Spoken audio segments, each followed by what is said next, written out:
shower yet this morning. Not at all. We're going to talk about this guy.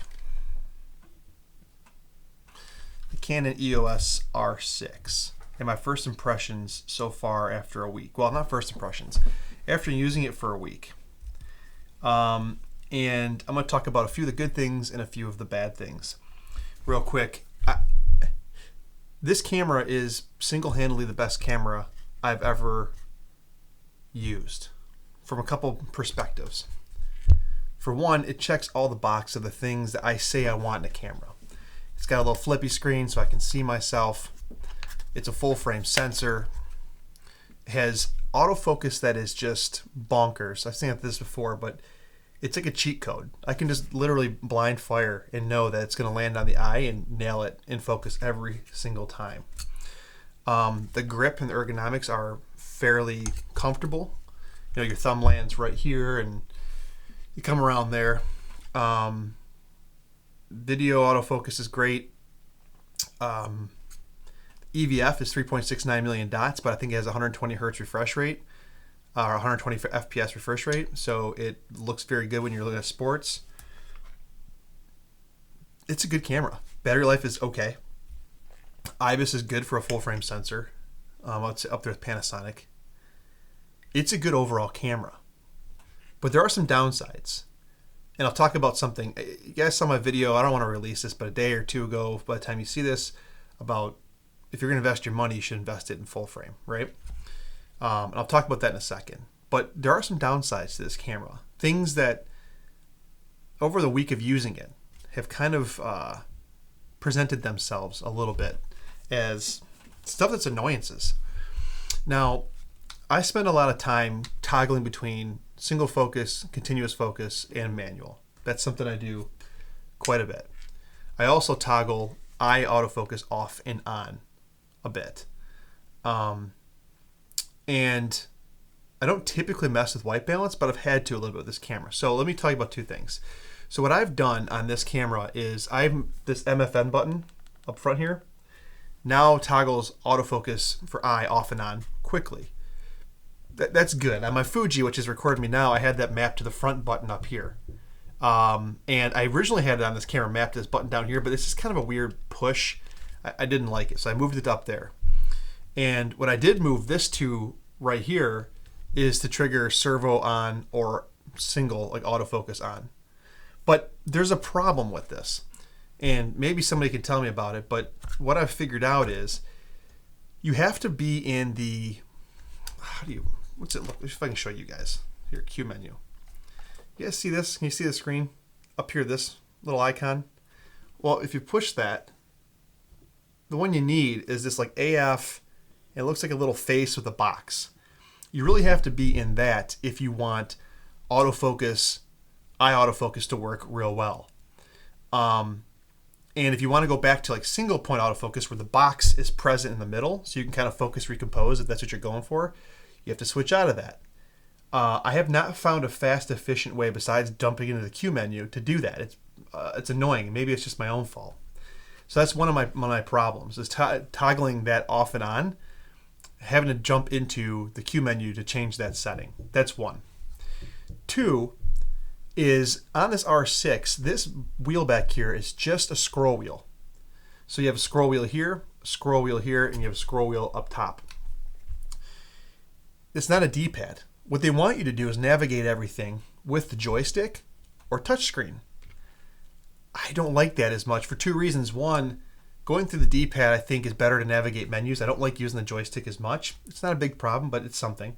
But the second is on the Fuji cameras, that D-pad, each one of those directions is mapped to something, right? White balance, film simulation, boost, like whatever you want it to be, but it's mapped to something. And I really like having those 4 extra custom function buttons. Something else that's interesting is I use this as a webcam sometimes for work, and I'll like record videos in my kitchen, which is under incandescent light. And this R6 and auto white balance cannot figure out incandescent light. I have to go in and set the manual white balance every time, either by taking the picture of something white so it knows, and after that it's fine, of course, or going in and picking like the little light bulb icon that tells it that you're in incandescent light. Kind of weird. Fuji does not miss on that. That's something else that's been really weird. And even though with this lens, the 16 f2.8 or the 50 1.8, which is right here, in general, it's about the same size as the X-T3. It feels a little bit beefier with this grip, that's for sure. Now, I talked about the lens problem. It is a legit problem. Some people were suggesting that why don't you just do the EF glass on top of the RF to EF adapter? And that's a solution, but to buy an EF glass at this point kind of seems a little weird. And I've been watching a lot of reviews where like the 85-1.8 EF versus the 85f2 RF, like it's not as sharp. It's not as sharp. And so getting into that glass, unless you're going to shoot like a 70-200 or something else, is not something I'm interested in investing in at the moment. So for me, what I've kind of found is that having on my Fuji, right, when I grab it, there's a front scroll wheel right where my finger lands, and there's a back scroll wheel. On this one, I have to go up top. Not a big deal, but it's an extra motion. And then the lens aperture is right on the lens on the Fuji. On this one, it's not. So for me to change aperture, shutter speed, and ISO, I go this, and I have to go to this, right? It's this movement right here. It's stupid. I know professionals shoot with this stuff. It's not a problem. It's just a muscle memory thing, and I really, really prefer the X-T3 Fuji way of doing that. I didn't think I would, but when I started doing this a lot more, I really do prefer that a lot more. The other thing too is that when I'm right here, holding an aperture or setting up my shot, going into single focus or continuous autofocus is as simple as flipping the switch on the Fuji X-T3. On this one, again, like I said, I have to menu dive or set some kind of a custom button. Not a big fan of that. I'm sure I can remap this AF on button, so that's something I can probably do. Oh, apparently it's on. And then, you know, the other piece of it is the glass that Canon has right now that is like the cheap affordable stuff. It's okay. I've seen the reviews, people praising this 51.8. It's not a bad lens. I'll put some pictures up right now. I got some good stuff with it. Don't get me wrong. But it's like flat. It just doesn't have any character to it. And I don't know if that's because they're using like plastic lens elements inside. I know the art of photography guy mentioned that. But it just seems kind of flat to me. Also, the implementation of this focus control ring switch right here, how you have to set this up to be manual focus if you're in focus mode, you have to go like in the menus and make sure a certain thing's on, and it's, maybe I'm just stupid, but it just seems to me very overly complicated and not a simple solution. Just give me an AF MF switch, or give me that dial up front like Fuji has. That's kind of goofy. This 16-2.8, tons of distortion, even with the profiles on. A ton of distortion. I don't think I would shoot a landscape with it, to be honest with you. I can use it for some kind of it's almost like a fisheye effect. I don't love it. I don't love it.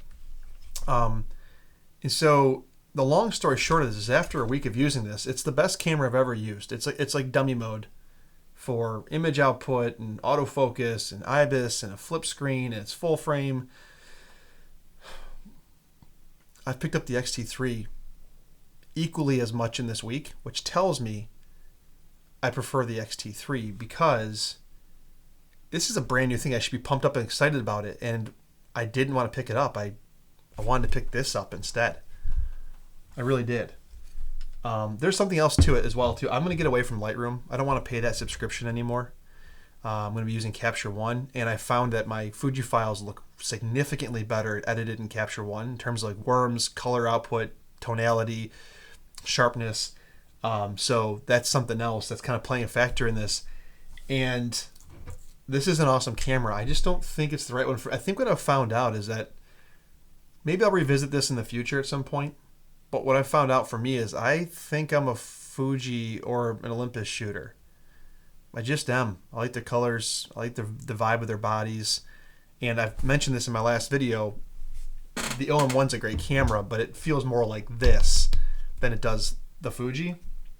And I think ultimately, you do the cost difference, cost analysis, all those different things. For what I do, I'd rather just shoot the Fuji. I've recorded all my videos, by the way, on the Fuji. I haven't even recorded hardly any videos on that besides like the IBIS and stabilization test. I've preferred to shoot it on this. I can't even see myself. I have no idea if I'm in focus right now. Just the tally light telling me I'm recording. That's all. So anyways, that's my thoughts after 1 week of using the Canon EOS R6. It's a fantastic camera. Like, probably would guide 95% of people to this camera if they didn't know the niche that they were after. It's probably what I would do. Unfortunately for me, I've gravitated towards the X-T3 every single time.